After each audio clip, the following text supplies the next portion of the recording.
Hello friends, welcome back to my channel mister job. So friends, इस video में हम discuss करेंगे CTET paper 2 का मैथ, जो कि बहुत ही इंपॉर्टेंट चैप्टर है गुणनखंड।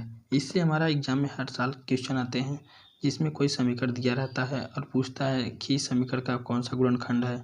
2 समीकरण देगा, 3 समीकरण देगा। ठीक है।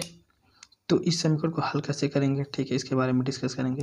तो सबसे पहले एक विधि होता है, अब इस समीकरण का गुणनखंड करिए, इस समीकरण का गुणनखंड करिए, इस समीकरण का गुणनखंड करिए। अब देखिए तीनों में कॉमन कौन है, उसके बाद हमारा आंसर आता है।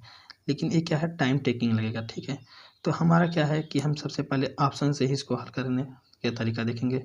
गणित का नियम क्या कहता है, यदि कोई विकल्प किसी समीकरण का गुणनखंड है, यदि कोई विकल्प जो है किसी समीकरण का गुणनखंड है, तो उस विकल्प का शून्य के बराबर यक्स का मान समीकरण में रखने पर क्या हो जाए, शून्य बना देगा। समझे कि नहीं? ठीक है, जैसे यक्स माइनस 8 बराबर 0 है, तो यक्स बराबर 8 अगर रखेंगे तो यह समीकरण को संतुष्ट करना चाहिए। ओके, तो सबसे पहले आप क्या करेंगे, एक समीकरण को चूज करेंगे जो सबसे आसान लगे आपको, जिसे हमने लिया है तीसरा समीकरण। ठीक है, उसके बाद क्या करेंगे, इसको यक्स के बराबर मान रखेंगे। ये आप याद देख लीजिएगा, याद रखने की ट्रिक। तो हमने सबसे पहले ऑप्शन ए लिया।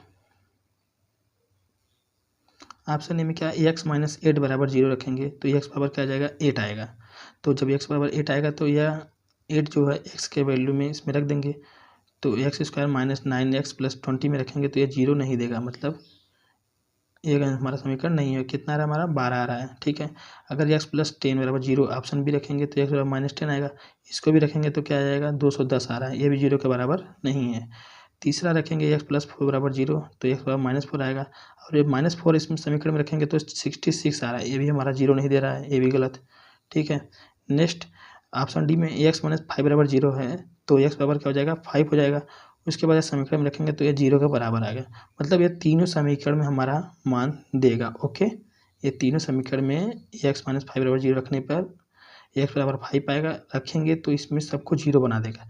इसका मतलब यही हमारा क्या है, कॉमन फैक्टर है। ओके, यही हमारा राइट आंसर है।